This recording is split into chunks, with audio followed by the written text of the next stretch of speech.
الرحمن الرحيم. الحمد لله الملك العلام المحيط علمه بالخاص والعام. اللهم صل وسلم وبارك على سيدنا محمد خير الأنام وعلى آله وصحبه ومن تبعهم إلى يوم الزحام. سبحانك لا علم لنا إلا ما علمتنا إنك أنت العليم الحكيم. ولا حول ولا قوة إلا بالله العلي العظيم. اللهم منك وبك وإليك ولا حول ولا قوة إلا بك. اللهم بحق سيدنا محمد وآل سيدنا محمد اجعلنا في قلب سيدنا محمد صلى الله عليه وآله وسلم. Hadirin wal hadirat rahimakumullah. Dalam kitab Fathur Rabbani wa Faidur Rahmani Sayyidi Syekh Abdul Qadir Al-Jilani qaddasahu sirrah, beliau pernah berkata, kata beliau, in aradtum ayyakunal haqq azza wa jalla lakum. Kata beliau, in aradtum ayyakunal haqq azza wa jalla lakum. Kata beliau, jika kalian ingin bahwasanya Allah Azza wa Jalla selalu memberikan kebaikan bagi kalian, selalu memberikan keberkahan bagi kalian, selalu memberikan kasih sayang bagi kalian, lakum ayyakunal haqq azza wa jalla lakum. Ya, kalau dalam kaidah ilmu nahwu syaraf, kalau lakum lil khair, kalau alaikum lisyar. Alaikum bagi kebaikan, kalau lakum bagi kejahatan tak kurang baik. Jika kalian ingin bahwa Allah Azza wa Jalla selalu memberikan kebaikan bagi kalian, selalu memberikan keberkahan bagi kalian, selalu memberikan kasih sayang bagi kalian, ada 3 syaratnya kata beliau. Pertama, fashtagilu bi ta'ati. Fashtagilu bi ta'ati. Ini yang pertama. Jika kalian ingin Allah Azza wa Jalla selalu memberikan kebaikan, lakukanlah 3 hal. Fashtagilu bi ta'ati. Yang pertama, sibukkanlah kalian, isikanlah waktu kosong kalian, penuhilah waktu-waktu kalian bi ta'ati, dengan taat kepada Allah Subhanahu wa taala. Ini syarat yang pertama, taat. Bi ta'ati, syarat yang pertama taat.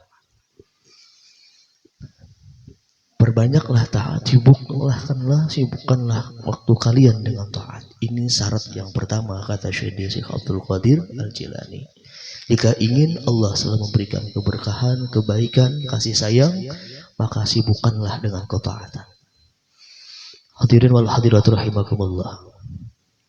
Dalam istilah agama kita itu ada 3 bentuk kehambaan kita kepada Allah Subhanahu wa taala. Ada 3 bentuk kehambaan kita kepada Allah Subhanahu wa taala.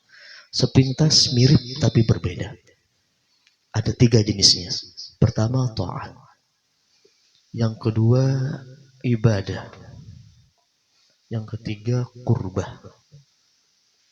Kalau sepintas kita arti bahasa Indonesia hampir sama. Taat, ibadah, qurbah. Hampir sama maknanya. Namun dalam kaidah bahasa Arab ini berbeda. Jadi ada 3 istilah bentuk kehambaan kita kepada Allah Subhanahu wa taala. Ada bentuknya taat, ada bentuknya ibadah, ada bentuknya qurbah. Ini ada perbedaan antara taat, ibadah, dan qurbah.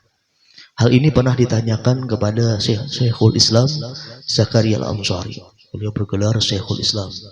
Saking alimnya beliau ini, gelarnya Syekhul Islam kayak Imam Ghazali. Ini Syekhul Islam Zakaria Al-Ansari. Nama beliau Syekhul Islam Zakaria Al-Ansari. Ini gelar Syekhul Islam ini. Saking alimnya beliau bergelar Syekhul Islam. Pernah ditanya orang, wahai Syekhul Islam Zakaria Al-Ansari, apa perbedaan ta'ah, apa perbedaan ibadah, dan apa perbedaan qurbah? Jadi beliau menjelaskan tentang 3 hal ini. Perbedaan ta'ah apa, ibadah apa, qurbah apa. Apa kata Syekhul Islam Zakaria Al-Ansari ketika ditanya orang? Ta'ah itu kata beliau ialah memperbuat sesuatu yang mendapatkan pahala entah dengan niat atau tidak. Entah dia tahu itu kebaikan atau tidak. Itu ta'ah. Jadi seseorang memperbuat sesuatu yang mendapatkan pahala entah dengan niat atau tanpa niat. Entah dia tahu itu perbuatan baik atau tidak. Itu namanya ta'ah. Itu namanya ta'at atau kita sering nyebut ta'at, ada ta'ah bahasa Arabnya. Maknanya demikian kata Syekhul Islam Al-Ansari, ialah memperbuat sesuatu yang mendapatkan pahala entah dengan niat atau tidak, entah dia tahu itu taat atau tidak, entah dia tahu kebaikan atau tidak, dia melakukan taat. Contohnya seperti apa? Di antaranya hadis di kitab Riyadhus Shalihin, apa kata Rasulullah SAW, tabassumuka bi wajhi akika shadaqatun. Senyummu di hadapan saudaramu adalah sedekah. Ini dia perlu niat, tidak perlu niat, tetap pahala taat dilakukannya. Tabassumuka bi wajhi akhika sedekah. Senyummu di hadapan saudaramu itu sedekah. Kita tidak perlu niat, sengaja aku senyum, ada perlu. Ketika kita senyum, otomatis mendapatkan pahala tanpa niat, entah dengan niat atau tidak. Tabassumuka bi wajhi akhika sedekah. Senyummu dinilai Allah itu ibadah. Di salah satu karakter orang beriman itu ialah mudah senyum. Nah, ini karakternya Rasulullah Shallallahu Alaihi Wasallam itu mudah senyum. Bahkan menurut ilmu kedokteran, orang yang mudah senyum itu cepat, dia itu akan awet muda. Kalau orang yang mudah senyum secara kedokterannya itu akan membuat seseorang itu awet muda, tidak cepat tua. Secara kedokterannya, secara agama kita itu berpahala, sedekah, hukumnya sedekah. Kalau tidak bisa memberi uang, kita berikan senyuman kepada saudara kita, itu pun sedekah. Tabassumuka bi wajhi akhika sedekah. Ini tanpa niat. Kita tahu itu kebaikan atau tidak, kalau kita senyum otomatis kita mendapatkan ta'ah. Itulah kata beliau, ta'ah ini lebih umum daripada ibadah, daripada qurbah. Jangkauan maknanya lebih luas taat ini. Maknanya luas daripada ibadah atau qurbah. Ada lagi contohnya, kita itu menggembirakan orang lain. Itu harus surur. Itu harus surur, menggembirakan orang lain. Ini ta'ah. Tidak perlu dengan niat. Ketika kita menggembirakan orang lain, itu sudah ta'ah. Ketika kawan, misal saudara kita atau tetangga kita dalam kesulitan, kita gembirakan, itu terkategori ta'ah, tanpa niat. Bahkan idkharus surur ini menggembirakan orang lain, amalan yang luar biasa, yang dianggap sepele. Karena ada hadis dari Ibnu Abbas radhiyallahu an, Rasulullah itu pernah bersabda, apa kata Rasulullah? Inna ahabbal a'mal ilallah ba'dal faraid. Sesungguhnya kata Rasulullah, ahabbal a'mal, sepaling yang dicintai Allah, ba'dal faraid. Amal yang paling Allah cintai setelah mengerjakan kefarduan, itu harus surur alal muslim, memasukkan kegembiraan di hati orang beriman. Ini luar biasanya pahala menggembirakan orang lain. Itu harus surur. Jadi misal kawan kesulitan kita bantu, dia gembira, bahagia, itu luar biasanya afdal. Kata Rasulullah, inna ahabbal a'mal, paling dicintai amal ilallah ba'dal faraid, setelah mengerjakan kefarduan. Ya tadi itu harus surur, menggembirakan orang lain. Ada lagi di hadis lain luar biasa pahala ini apa? Itu harus surur ini ada hadis lain. Apa kata Rasulullah? Man adkhala ala mu'min sururan. Siapa memasukkan satu kegembiraan saja. Jadi orang beriman kita masukkan surur. Man adkhala, barang siapa memasukkan ala mu'min, atas orang beriman sururan. Satu kegembiraan. Satu kegembiraan saja. Apa fadilahnya kata Rasulullah sallallahu alaihi wasallam? Khalaqallah min dzalika surur. Allah ciptakan dari demikian itu kegembiraan. Allah ciptakan dari itu kegembiraan apa? Sab'ina alfa malak. 70.000 malaikat. Sab'ina alfa malak. Yastaghfiruna lahu ila yaumil qiyamah. Ila yaumil qiyamah. Satu kegembiraan saja Tuhan jadikan dari demikian itu kegembiraan. Allah jadikan apa? 70.000 malaikat. Yastaghfiruna lahu, yang memintakan ampun untuk dia sampai hari kiamat. Jadi hari ini misal kita menggembirakan orang beriman, satu kegembiraan saja. Allah jadikan dari kegembiraan itu 70.000 malaikat.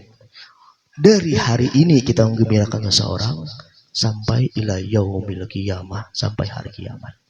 Bayangkan 70.000 mintakan ampun, ya Allah ampuni si Anu, ya Allah ampuni si Fulan, ya Allah ampuni si Fulan sampai hari kiamat. Dan tidak gampang-gampang 70.000 malaikat. Kalau dua kegembiraan 140.000 malaikat terus. Jadi kali 70.000 terus. Orang yang telah menggembirakan orang lain ini pahalanya luar biasa. Ini tanpa perlu niat. Karena kategori ta'ah.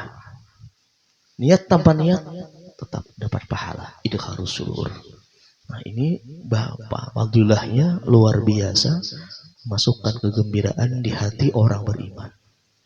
Allah ciptakan satu kegembiraan saja 70.000 malaikat yang memintakan ampun bagi dia sampai hari kiamat.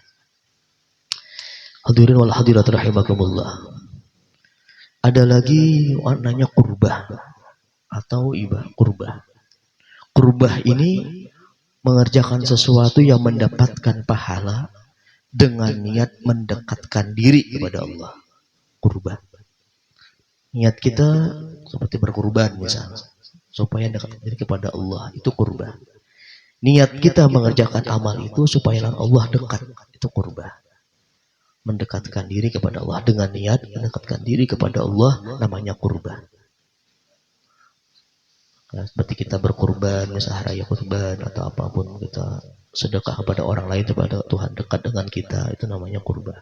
Intinya mengerjakan sesuatu yang mendapatkan pahala namun dengan niat mendekatkan diri kepada Allah, namanya qurbah.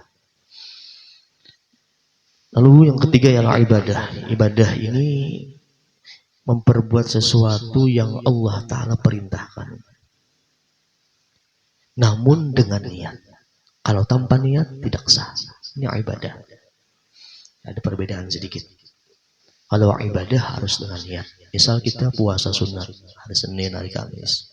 Kalau kita tidak berniat, ada ibadah namanya, tidak berpahala. Ibadah di sini membutuhkan niat. Kalau ta'ah tidak. Ini ada perbedaan sedikit. Ibadah membutuhkan niat, kalau ta'ah tidak. Hadirin wal hadirat rahimakumullah. Dalam kitab Tajul Arus, Imam Ibnu Athir pernah mengatakan, makna ibadah ini kata beliau ialah ketaatan yang disertai ketundukan. Jadi ada sedikit tambahan kalau Imam Ibnu Athir dalam kitab Tajul Arus. Tajul Arus ini kitab karangan Ibnu Athaillah As-Sakandari, pengarang kitab hikam. Itulah sebenarnya adabnya demikian. Kalau kita ingin belajar kitab hikam harus tamat dulu Tajul Arus. Itu karangan Ibnu Athaillah. Jadi kalau orang belajar hikam itu harus tamat sebenarnya Tajul Arus. Kitabnya tebal juga, Tajul Arus, karangan Ibnu Athaillah. Ada rintitan kitab dari Ibnu Athaillah itu Tajul Arus, tamat itu baru hikam. Di kitab Tajul Arus dikatakan apa? Ibadah di sini kata beliau, kata Ibnu Athir, Imam Ibnu Athir, taat namun ada tadallul. Ketaatan disertai dengan ketundukan, kehinaan diri. Jadi ketaatan disertai dengan ketundukan namanya adalah ibadah. Itu menurut definisinya Ibnu Athir dalam kitab Tajul Arus.